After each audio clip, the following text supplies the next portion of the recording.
Assalamualaikum warahmatullahi wabarakatuh. Innal hamdalillah, tsumma shalatu wassalamu ala Rasulillah Muhammad ibn Abdillah wa ala alihi wa sahbihi wa mawalah. La haula wa la quwata illa billah. Untuk memulai pertemuan kita, alangkah lebih baiknya kita awali dengan membaca basmalah dan niat. Bismillahirrahmanirrahim. Nawaitu ta'alluma wa ta'lima wal ibadata wal istifadata wal hatha ala tamassuki bi kitabillahi wa sunnati rasulihi wat dalalata ala al huda wal khair. Amin ya rabbal alamin. Dalam pertemuan kali ini kita akan masuk kepada satu surah yang baru. Adapun surah yang akan kita bahas adalah surah Al-Asr. Bapak yakin kalian semua pastinya sudah mengenal apa itu surah Al-Asr, bagaimana bunyinya. Nah, oleh karena itu di pertemuan ini kita sama-sama akan lebih mendalami dan mengingat kembali surah Al-Asr. Surah Wal-Asr yang biasa kalian baca ketika masih bersekolah di ruang kelas kalian dulu, baik ketika di SD, kalau di SMP saya yakin kalian belum merasakan duduk di bangku sekolahan di SMP karena adanya pandemi COVID-19 ini. Surah Al-Asr atau surah Wal Asri adalah surat yang ke-103 dalam Al-Quran. Jadi Al-Quran itu surah-surahnya ada 114 ayat, dimulai dari Al-Fatihah dan diakhiri dengan surah An-Nas. Sedangkan surah Al-Asr itu surat yang ke-103 dalam Al-Quran. Maksudnya di sini urutannya. Urutan di dalam Al-Quran. Surat ini terdiri dari 3 ayat, 66 huruf, ada juga yang mengatakan 72 huruf, 14 kata, dan merupakan kategori surat Makkiyah. Surat Makkiyah, seperti yang sudah kalian pahami, surah Makkiyah adalah surat-surat yang turun ketika Rasulullah Shallallahu Alaihi Wasallam masih berada di kota Mekah. Ciri utama dari surah-surah Makkiyah adalah surat-suratnya ayatnya pendek. Dalam arti pendek di sini, ayat yang ada itu bukanlah ayat yang panjang-panjang yang bisa sampai 100 ayat, 200 ayat, tidak. Tetapi justru yang 3 ayat, 4 ayat, 10 ayat itu yang seperti itu. Merupakan surat ke-13 yang diturunkan kepada Rasulullah, yaitu setelah surah Al-Insyirah. Nah, kalau secara urutan turunnya, kalau urutan di Al-Qur'annya kan yang pertama Al-Fatihah, kedua Al-Baqarah, ketiga Ali Imran, keempat An-Nisa, dan terus sampai kepada surah An-Nas. Tetapi kalau secara urutan turun, maka yang pertama surah Al-Alaq. Turun lagi Al-Fatihah itu kalau nggak salah yang kelima. Nah, kalau surah Al-Asr ini adalah surah yang ke-13 yang diturunkan kepada Rasulullah. Yaitu setelah surah Al-Insyirah. Yaitu setelah surah Asyarah. Maksudnya Asyarah yaitu Al-Insyirah. Alam nashrah laka sadrak wa wada'na anka wizrak. Itu yang namanya surah Al-Insyirah atau surah Asyarah. Dan sebelum surah Al-Adiyat. Jadi Wal Asri ini turun setelah surah Alam Nashrah dan sebelum turunnya surah Al-Adiyat. Wal Adiyati Dabha fal Muriyati Qadha fal Mughirati Subha, yang seperti itu.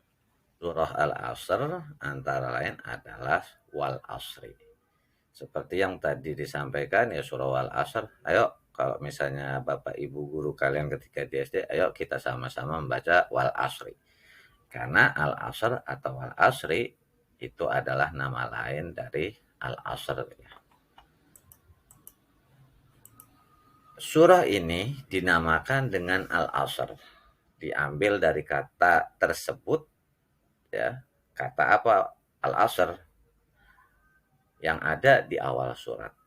Nah, Al-Asr menurut mayoritas ulama itu sepadan atau sama dengan kata Ad-Dahr. Ad-Dahr itu artinya masa, waktu, yang secara umum tidak terkait antara pagi, siang maupun sore. Jadi Al-Asr itu sama, ya, sama bahasanya, katanya dengan Ad-Dahr yang artinya waktu atau artinya masa.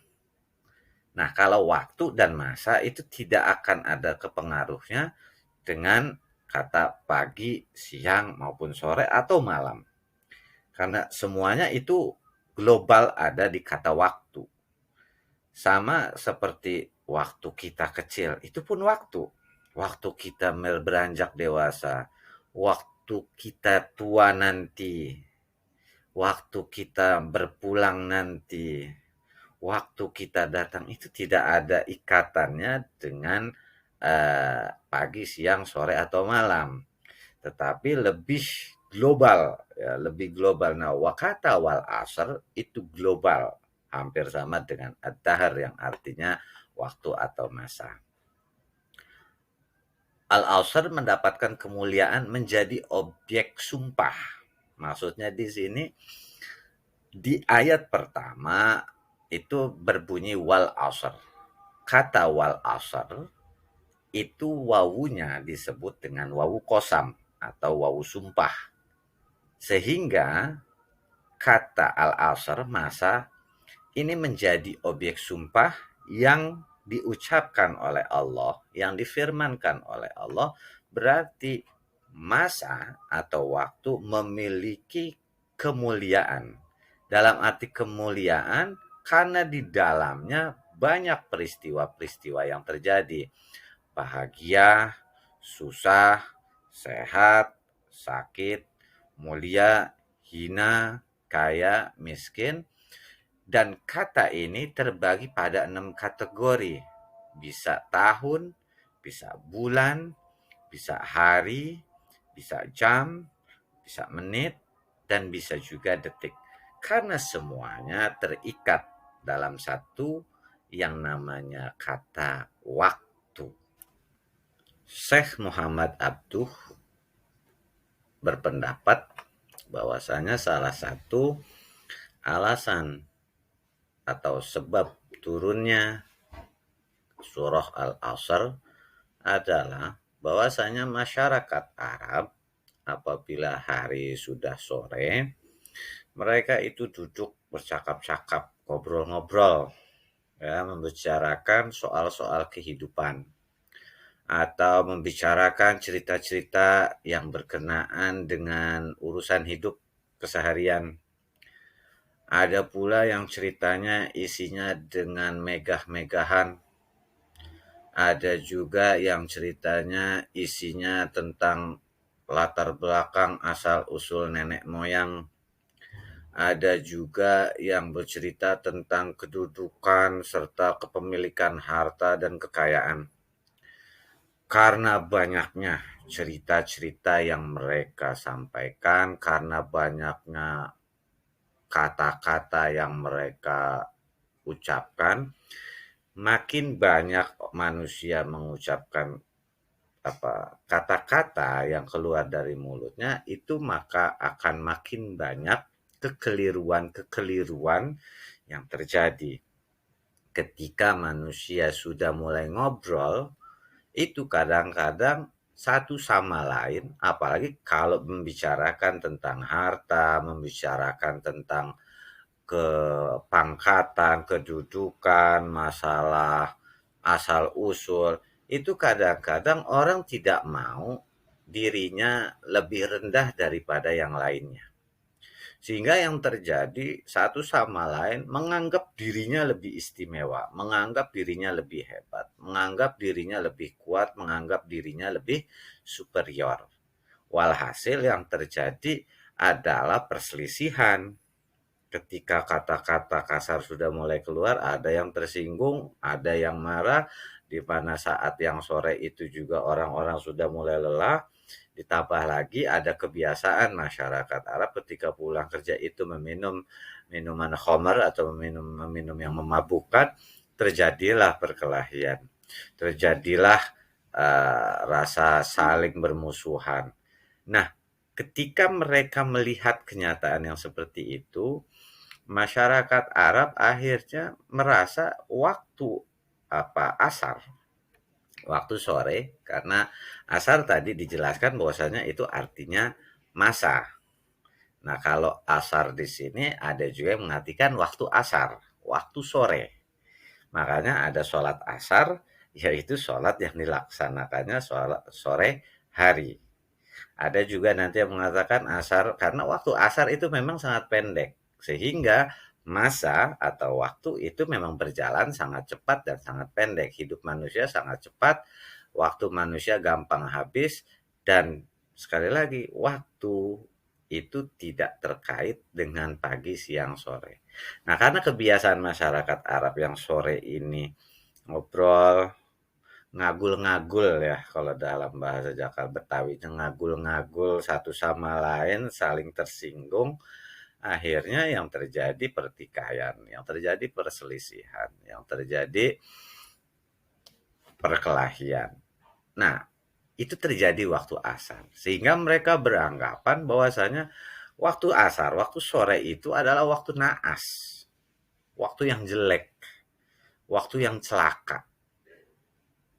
Karena kaitannya adanya kisah tersebut, turunlah surah Wal Asri yang memberikan penjelasan bahwa waktu asar tidak pernah salah.